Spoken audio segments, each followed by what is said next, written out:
Hello everyone, welcome to my our channel experience with math. কেমন আছে সকলে? আশা করছি সকলে খুব ভালো আছে। তো চলো আজকে ক্লাস শুরু করা যাক। তো ফ্রেন্ড, আজকে আমরা ক্লাস 7-এর কোষে দেখি 2.3 নিয়ে আলোচনা করব। তো আগের ক্লাসগুলি তোমরা যারা এখনো দেখোনি, তো ডেসক্রিপশন বক্সে লিঙ্ক দেওয়া আছে, ওখান দিয়ে গিয়ে ক্লাসগুলো করে নিতে পারো। তো আজকে শুরু করব 2.3। তোমাদের অধ্যায় নম্বর 2 অনুপাতের যে অঙ্কগুলো চলছিল সেখানেই আছে কোষে দেখি 2.3, তোমাদের পেজ নম্বর 32। ঠিক আছে, 1, 2, 3, 4 পরপর করে অঙ্কগুলো আমরা আজকে সলভ করব। তো অঙ্কগুলো খুবই সোজা, ঠিক আছে, অঙ্কগুলো খুবই সোজা, একটুও জটিল নেই। প্রথম থেকে ভালো করে একদম শেষ পর্যন্ত ক্লাসটা করবে, তাহলে কিন্তু প্রত্যেকটা অঙ্ক নিজেরা বুঝে যাবে। ঠিক আছে, চলো দেরি না করে শুরু করা যাক আজকের ক্লাস। তো প্রথমের অঙ্কটা দেখো, আমি স্ক্রিনে দিচ্ছি। কি বলছে যে গত বছরে রসকুণ্ডু গ্রামে স্বাক্ষর ও অক্ষর পরিচয়হীন লোকের সংখ্যার অনুপাত ছিল 4:1। ঠিক আছে, তো একটা গ্রাম আছে, সেই গ্রামটার নাম হচ্ছে রসকুণ্ডু গ্রাম। তো রসকুণ্ডু গ্রামের স্বাক্ষর মানে শিক্ষিত আর অক্ষর মানে নিরক্ষর যারা হয়, পড়াশোনা যারা জানে না। ঠিক আছে, তো সেই সমস্ত লোকের অনুপাত দেওয়া আছে 4:1। তো গ্রামের মোট জনসংখ্যা বলে দিয়েছে 6550 জন। যদি হয় তাহলে স্বাক্ষর লোকের সংখ্যা কত ছিল আর অক্ষর পরিচয়হীন লোকের সংখ্যা কত ছিল। ঠিক আছে, সেটা আমাকে বার করতে হবে। তো প্রথমে লিখতে হবে কি, তোমাদের স্বাক্ষর। এই কথাটা কিন্তু প্রথমে যে লাইনটা লেখা আছে সেই লাইনটা কিন্তু প্রথমে তোমাদেরকে লিখতে হবে, যে রসকুণ্ডু গ্রামে, একের অঙ্কটা এরকম লিখবে,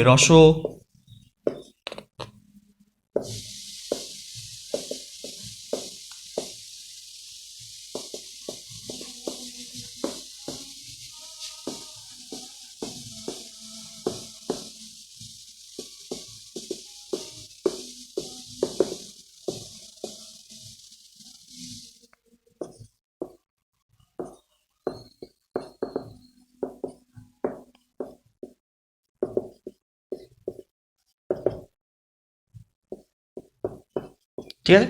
দেখো, রসকুণ্ডু গ্রামে তাহলে স্বাক্ষর ও অক্ষর পরিচয়হীন লোকের অনুপাত কত? 4:1। আচ্ছা, এবার আমাকে কি বার করতে হবে? এবার হচ্ছে আমাকে আনুপাতিক ভাগাহার বার করতে হবে। আনুপাতিক ভাগাহার কি করে বার করবে? দেখো, খুব সোজা। তোমরা লিখবে কি, স্বাক্ষর পরিচয়হীন লোকের আনুপাতিক ভাগাহার। প্রথমে হচ্ছে স্বাক্ষরের বার করব, লিখবে স্বাক্ষর পরিচয়হীন লোকের আনুপাতিক ভাগাহার। আনুপাতিক ভাগাহার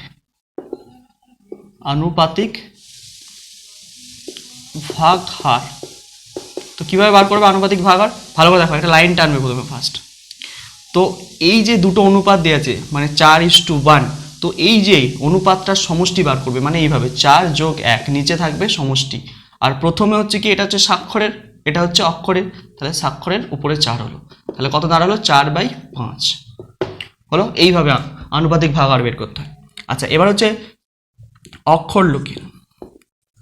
অক্ষর পরিচয়হীন লোকের আনুপাতিক ভাগাহার কত হবে? তাহলে 1/4+1, মানে কত? 1/5 বেরিয়ে গেল। তাহলে হচ্ছে স্বাক্ষর এবং অক্ষরের আনুপাতিক ভাগাহার আমরা এইভাবে বার করলাম। এবার কি করব?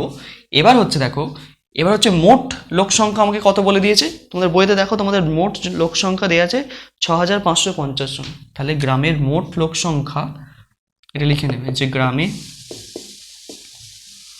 মোট লোক সংখ্যা কত? 6550 জন, 6550 জন। ঠিক আছে, তাহলে 6550 জনের মধ্যে কত স্বাক্ষর লোক আছে আর কত অক্ষর লোক আছে সেটা বার করবো। কীভাবে বার করবে? দেখো, লিখবে এরকম যে 6550 জন লোকের মধ্যে স্বাক্ষর লোক সমান কীভাবে বার করবে? দেখো, সমান দিলাম, এই সংখ্যাটা টুকবে, মানে মোট যত আছে, মোট কত আছে? 6550 গুণ, এবার হচ্ছে কি, স্বাক্ষর লোকের আনুপাতিক ভাগাহার যেটা বেরিয়েছে সেটা দিয়ে গুণ করে দেবো। স্বাক্ষর লোকের আনুপাতিক ভাগাহার কত বেরিয়েছিল? 4/5, তাহলে 4/5 দিয়ে গুণ করে দাও, 4/5। এবার কি করতে হবে? এবার আমাদেরকে কাটাকুটি করতে হবে। দেখো, কাটাকুটি করবো, দেখো 5 দিয়ে কাটবে, 5 13 65, 5 1 5 0। তাহলে এটা যদি গুণ করে দিই, উপরে 5 দিয়ে কেটে গেল, উপরে গুণ করে দাও, তাহলে 40 4 13 52, 5240 জন। ঠিক আছে, তাহলে আমরা হচ্ছে কি, স্বাক্ষর লোকের সংখ্যা পেয়ে গেলাম কত? 5240 জন। এবার হচ্ছে আমরা কি, অক্ষর লোকের সংখ্যা একইভাবে বার করব। এইভাবে, তাহলে কি লিখবে 5650 জন লোকের মধ্যে অক্ষর তাহলে কতজন হবে, একইভাবে বার করবো 6550 গুণ এখানে আনুপাতিক ভাগ আর কত পেয়েছি 1/5, তাহলে কাটাকুটি করো, যদি কাটি কত হবে 5 দিয়ে, এইমাত্র কাটলাম 13 10, তাহলে কত বেরোলো আমার 1310 জন, 1310 জন, বোঝা গেল। তাহলে 1310 জন হচ্ছে আমার স্বাক্ষর নিরক্ষর, এই নিরক্ষর যেগুলো আছে অক্ষর যেটাকে বলছি, আর এরা হচ্ছে কি কতজন বেরিয়েছে 5240 জন হচ্ছে তোমার স্বাক্ষর। ঠিক আছে, তাহলে দুটো অ্যান্সার, এখানে একটা অ্যান্সার, এটা একটা অ্যান্সার, এটা একটা অ্যান্সার, এখানে একটা অ্যান্সার, বোঝা গেল। এইভাবে করতে হবে, অঙ্কটা খুব সোজা, তোমরা ভালো করে দেখো, মন দিয়ে বুঝবে, একটা একটা করে লাইন দেখো ভালো করে, যদি কোনো কোথাও অসুবিধা হয় তো অবশ্যই জানাবে। দেখো বোঝা যাচ্ছে, ঠিক আছে। এরপরে আসবো আমরা 2 এর অঙ্কটা, বুঝলাম।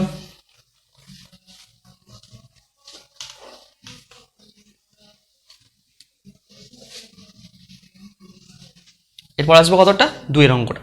তো 2 এর অঙ্কটা কি বলছে দেখো, 2 এর অঙ্কটা বলছে 640 টাকা বিশু ও অপর্ণার মধ্যে 5:3 অনুপাতে ভাগ করে দিই। ঠিক আছে, কাকে কত টাকা দেবো হিসাব করে দিই। এগুলো একদম খুব সোজা অঙ্ক, সেই বাচ্চাদের অঙ্ক। তো হচ্ছে আমাকে এইভাবে লিখতে হবে অঙ্কটা, কীভাবে লিখবো ভাষাগুলো একটু দেখে নাও, ভাষাগুলো একটু দেখে নিয়ে কীভাবে লিখবে, যে বিশুর টাকা ইস্টু বিশু ও অপর্ণার টাকার অনুপাত, এইভাবে লিখবে বিশু ও অপর্ণার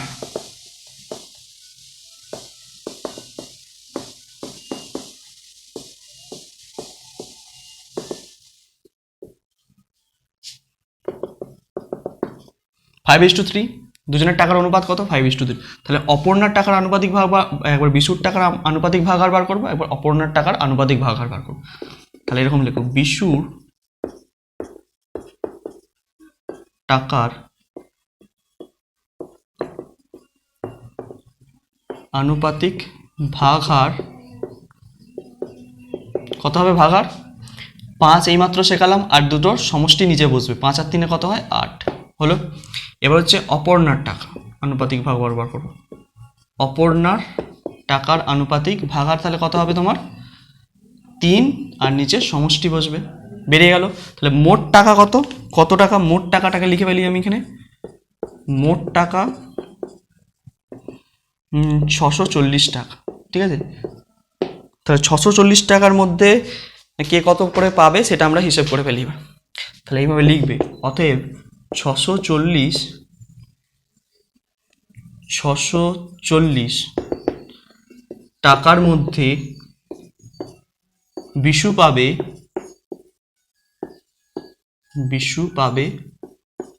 কত টাকা পাবে, মোট যে টাকাটা সেটাকে লিখতে হয় 640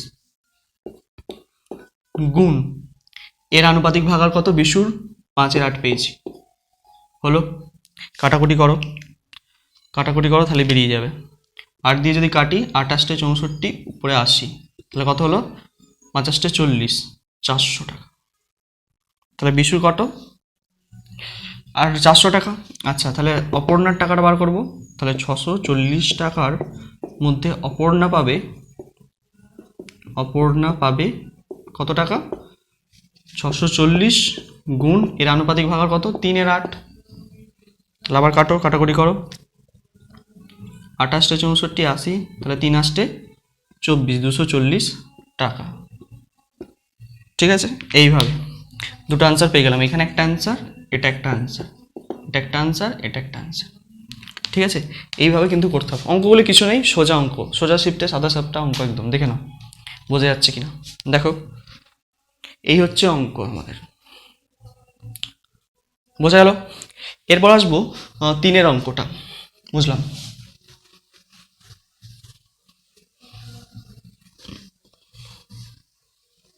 এবার আসবো 3 এর অঙ্কটা। 3 এর অঙ্কটা কিভাবে সলভ হবে দেখো, 3 এর অঙ্কটা পড়ো। বলছে এক বিশেষ প্রকার ইস্পাতে, দেখতে পাচ্ছ, বলছে এক বিশেষ প্রকার ইস্পাতের লোহা ও কার্বনের অনুপাত 49:1 হলে হিসাব করে দেখি এই প্রকার 250 কুইন্টাল ইস্পাতে কত কুইন্টাল লোহা আছে। তাহলে হচ্ছে দেখো ইস্পাতের মধ্যে কি কি মেশানো আছে? এখানে লোহা ও কার্বন মেশানো আছে, তাদের অনুপাতটা দেওয়া আছে কত? 49:1।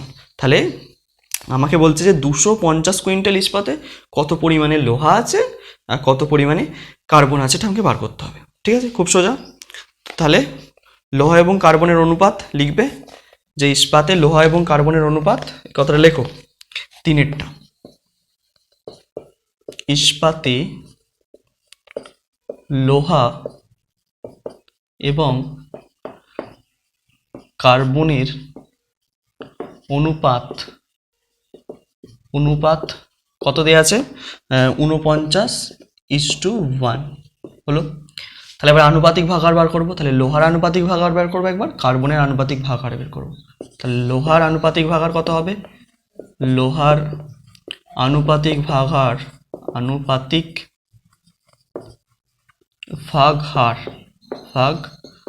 কত হবে বলো তো? লোহার এটা 49 লিখলাম, আর এই দুটোর সমষ্টি কত হবে? 50 হলো। এবার হচ্ছে কার্বনের বের করব। কার্বনের আনুপাতিক ভাগাহার কত হবে? 1/1, এটা বাই 50 সমষ্টিটা।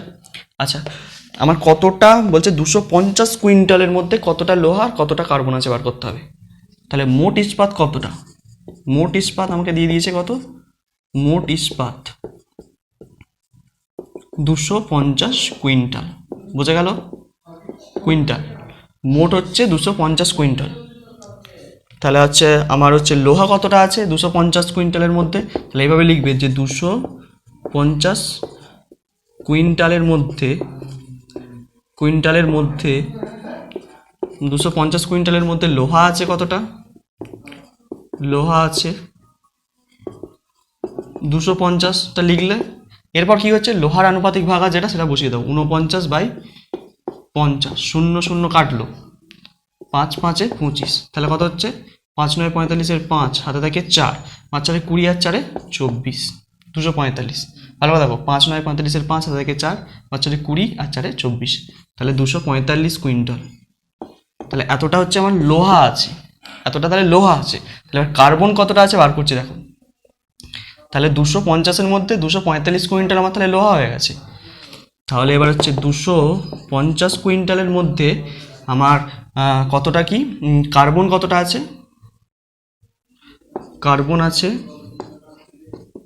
কার্বন আছে কতটা হবে? 250 গুণ এর আনুপাতিক ভাগাহার 1/50 হলো। তাহলে কাটাকুটি করো।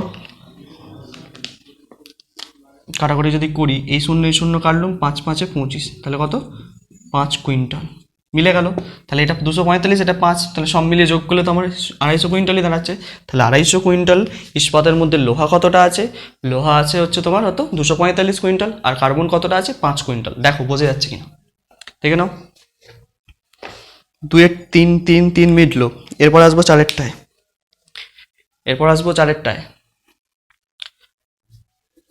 চারেরটা করবো এবার, 4-এরটা। ঠিক আছে, ওকে, বুঝলাম।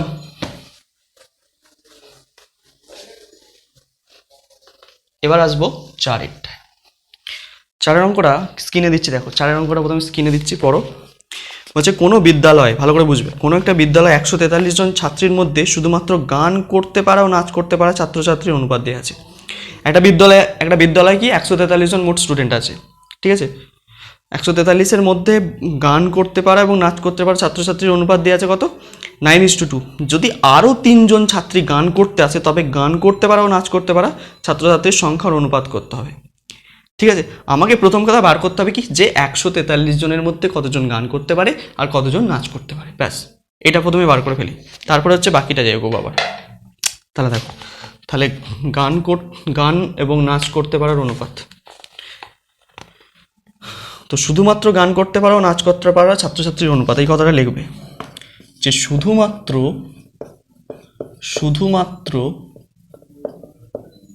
গান ও নাচ করতে পারা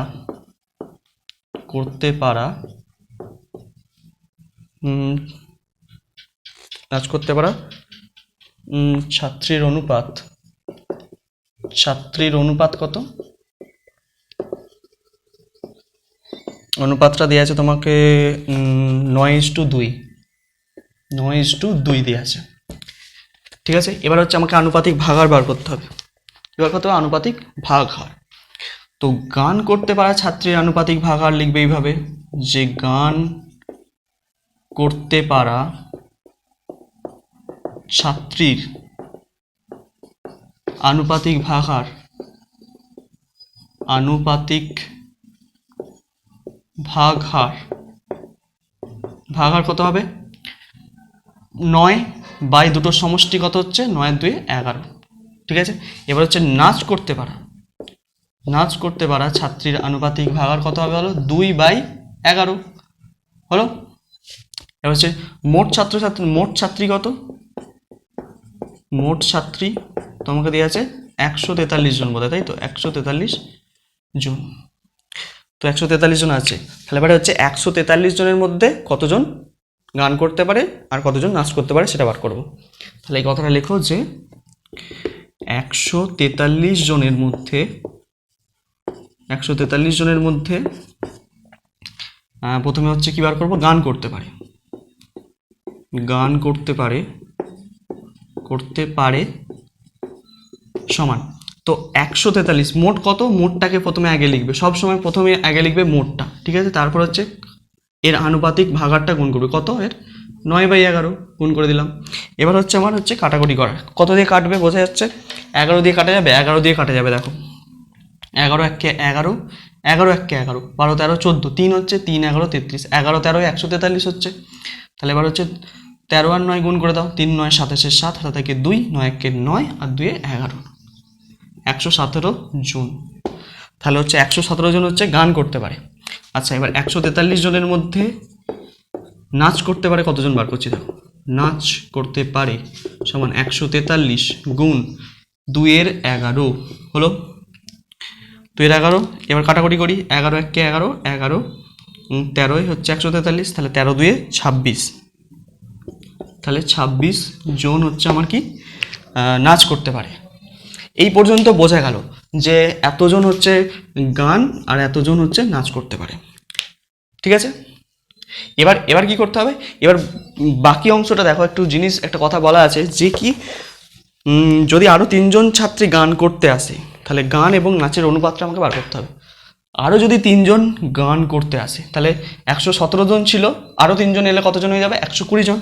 তাহলে যদি এই কথাটা লেখো, আরও 3 জন গান করতে এলে ঠিক আছে, ছাত্রী সংখ্যা হবে ছিল মোট হচ্ছে 117 জন, তার সঙ্গে আরও 3 জন যোগ হবে, তার মানে 120 জন। ঠিক আছে, এবার হচ্ছে কি গান করতে পারা আর নাচ করতে পারা ছাত্রছাত্রীর অনুপাত বার করব। তাহলে এইভাবে লেখো যে গান করতে পারা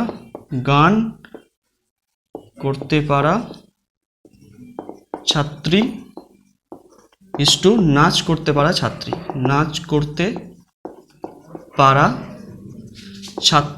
ঠিক আছে, আচ্ছা গান করতে পারা ছাত্রী হয়ে গেছে আমার 120 জন এখানে। ঠিক আছে, তাহলে 120:26 হলো। এবার এটা পেলাম, এই অনুপাতটা, এটাকে একটু লঘিষ্ঠ আকারে প্রকাশ করতে হবে, মানে একটু ছোট করতে হবে, বড় সড়ো সাইজের হয়ে গেছে, এটাকে ছোট করতে হবে। তাহলে কত হবে? 2 দিয়ে যদি আমি কাটি, 2 দিয়ে যদি কাটি, দেখো এটা হচ্ছে 60 120, 13 26। ঠিক আছে, 60 তাহলে 13 দিয়ে তো 60কে কাটা যায় না, তাহলে 60:13 হচ্ছে আমার উত্তর। বোঝা গেল? এইভাবে কিন্তু এটাকে সলভ করতে হবে। প্রত্যেকটা লাইন বাই লাইন একটা করে দেখো, যদি কোথাও অসুবিধা হয় দেখে নাও। তাহলে এই গেল আমার 4 অঙ্ক। বোঝা যাচ্ছে কিনা দেখো।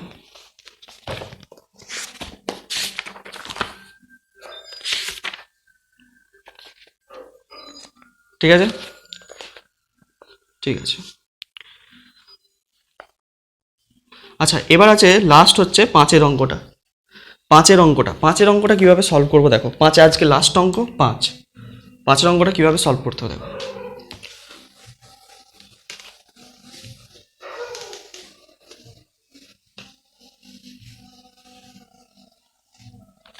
5 কি বলছে?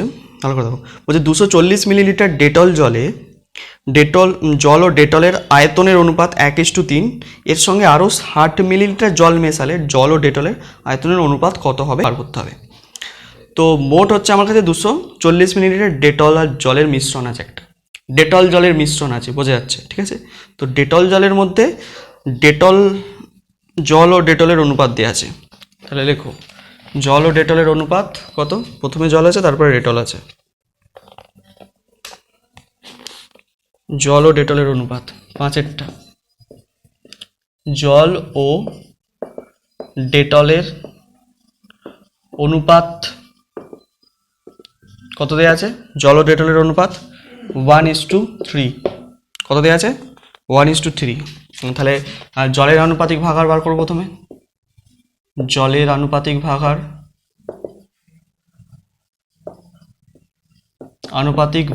হার কত বেরোবে? 1-এর এই দুটোকে যদি সমষ্টি হয় 4। আচ্ছা, জলের হলো, তাহলে এবার ডেটলের বার করব। ডেটলের আনুপাতিক ভাগার কত বেরোবে? 3-এর 4 হলো।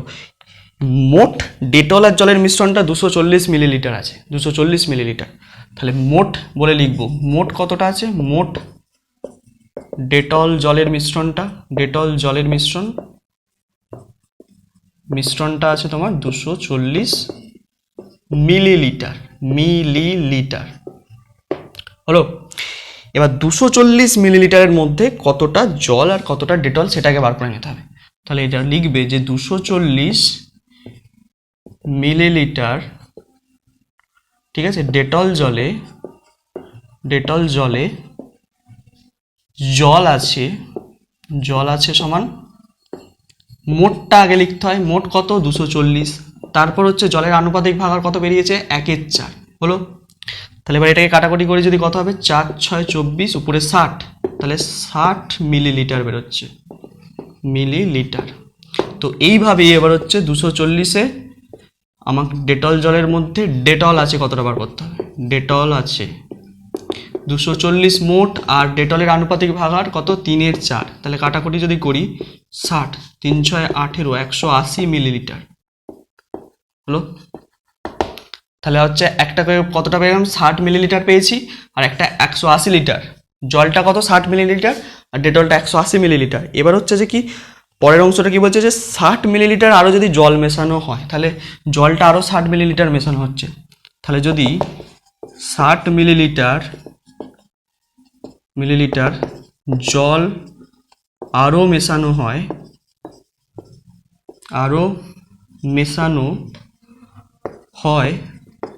তাহলে জলের পরিমাণ হবে, জলের আয়তন হবে, জলের আয়তন কতটা হবে? ছিল আগে কতটা? 60 মিলিলিটার, তার সঙ্গে আরও 60 মেশাচ্ছি, ঠিক আছে। তাহলে কত হয়ে যাচ্ছে? 120 মিলিলিটার। তাই তো, জলই মেশাতে বলেছে তো, না ডেটল মেশাতে বলেছে? আরও এত মিলিলিটার জল মেশালে জল ও ডেটলের আয়তনের অনুপাত কত হবে? হয়েছে এই পর্যন্ত। এবার হচ্ছে জল আর ডেটলের আয়তনের অনুপাত। তাহলে জল ইসটু ডেটল যদি বার করি তাহলে কত বেরোবে? দেখো, জল কত হয়ে গেছে? 120 হয়ে গেছে, ইসটু 180, ঠিক আছে। প্রথমে দেখো 0 0 উড়িয়ে দাও, তাহলে 12:18 হয়ে যাচ্ছে।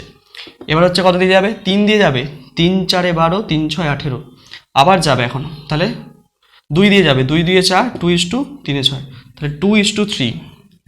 এটাই হচ্ছে আমার অ্যান্সার। তাহলে 2:3 অনুপাতে আমাকে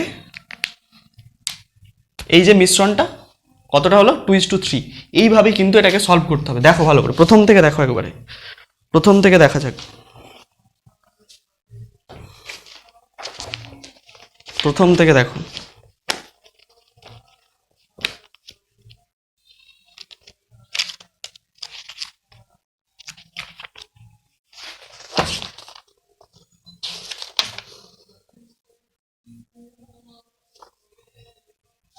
তো বোঝা গেল। তো আজকে আমরা করলাম এই 2.3 5টা অঙ্ক। এইভাবে বাকি অঙ্কগুলো সলভ হবে। নেক্সট ক্লাসে বাকি অঙ্কগুলোকে সলভ করব। তো তত অবধি তোমরা মন দিয়ে পড়তে থাকো। All the very best.